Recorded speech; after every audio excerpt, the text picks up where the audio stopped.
decent enough. So then you take your thumb and you make it into a bowl.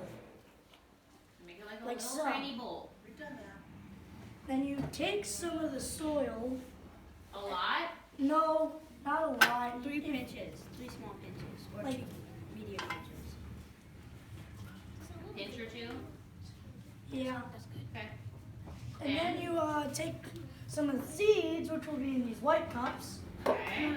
And you do not want to take a lot, which I have seen too many people do. So like a pinch? Yeah, like 1 pinch.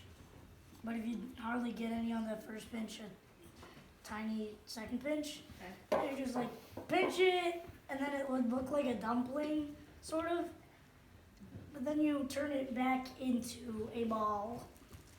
It doesn't have to be perfect because this thing's gonna get melted away, and then the seeds are gonna go to the ground and grow.